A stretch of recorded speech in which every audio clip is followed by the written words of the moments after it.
Know Your Candidate. Presented by Portland is Possible, broadcasted by XRAY FM. In this segment, we offer a brief background on the visionary candidates that are proudly standing and running for the acclaimed Portland Area City Council. For now, we have a candidate of District 1 that incorporates Lentz, Mill Park, Hazelwoods, and Park Rose neighborhoods. Okay, my name is Doug Clove. I'm running for District 1, Portland City Council. How can we make Portland a more walkable city?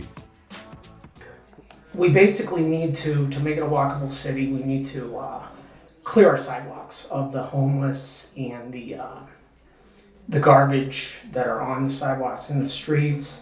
And we need to make things safer for our kids to walk the streets. It says something, it's a real big deal to me that we don't have a city where anybody can walk on the sidewalks in their own neighborhoods at any time and not feel safe.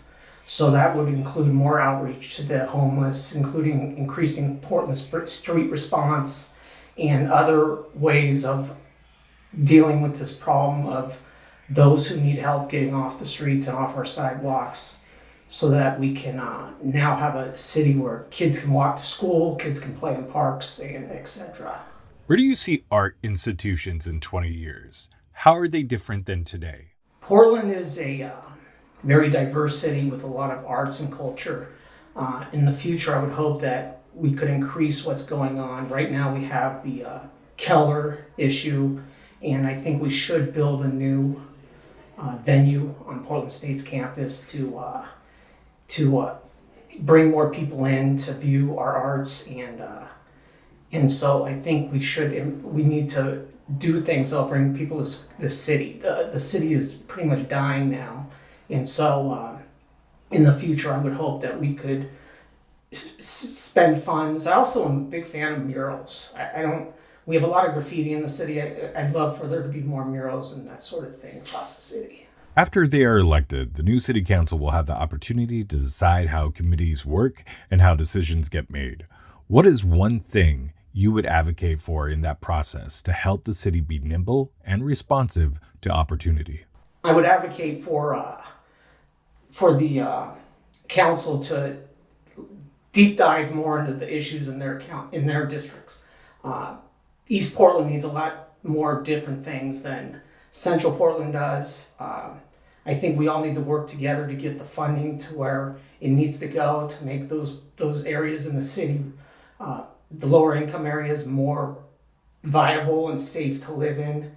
And I think we need to collaborate on that. And also downtown is very important, as it brings tourism and dollars, and we need to revitalize the city. The downtown is really not the greatest spot to be in right now. Even on my way up here, I was a homeless person asked me for money, and so we need to keep the streets safe to make people feel comfortable to be here. The central city has become unaffordable for most Portlanders to live and less attractive to work in or visit.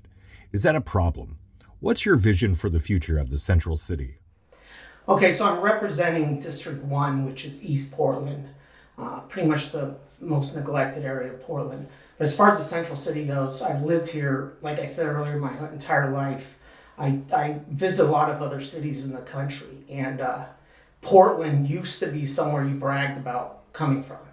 And ever since, I think the one main turning point was the New York Times did a hit piece on Portland talking about how it's really declined. And so what I would say is we need to bring that back again. That's something I would love to work on, because you go to other cities, you brag about where you're from, everyone else would talk about, yeah, I got to get to Portland, I hear about Portland. It's not like that anymore. Now you go to other cities and everyone just talks about how Portland is dying and Portland isn't what it used to be, and the crime and so forth. We have to turn this around, and we got to find ways to do it. The fact that City Hall hasn't done anything with this for 20 years really is disappointing. And never mind the districts, at this point they're one group that agree on pretty much everything. And so why they can't clean up the city, the downtown area, is ridiculous, because it's very important to have a cultural and vibrant downtown to bring in tax dollars and to fund other areas of the city that need it. How do we use or progress our current infrastructure to withstand substantial growth in the city? Portland is still like a place a lot of people want to be. So we have more and more people coming to Portland. And so our infrastructure has to keep up with the amount of people coming. What we need to do is, as we build new housing and the city grows, we need to just include the infrastructure with it as far as sidewalks go and everything. But we have to create an area where everybody feels safe. So in the future, what I would strongly advocate for is creating this infrastructure. I read a thing yesterday that some people on 82nd are going to have concerns about gentrification in their neighborhoods with the infrastructure and the street improvements on 82nd Avenue. But I have to talk to the people in those areas, but it's something that we have to do. We have to clean up that city, and I think everybody would be better for it. Lightning round. What restaurant or food cart is totally underrated?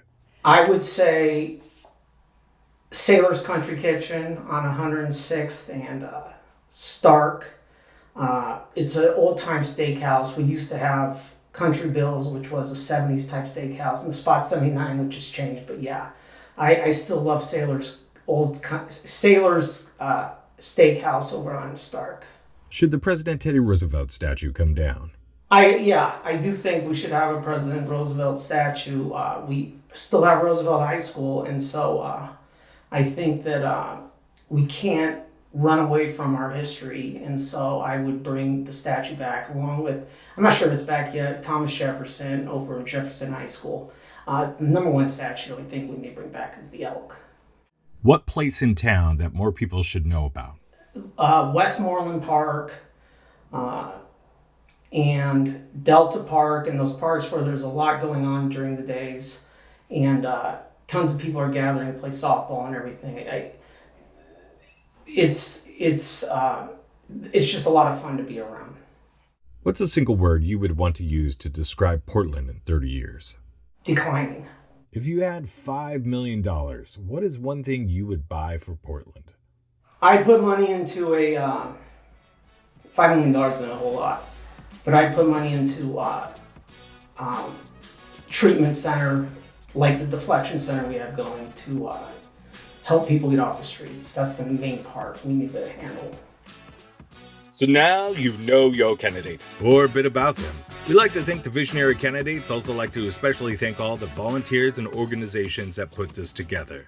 We couldn't do this without you.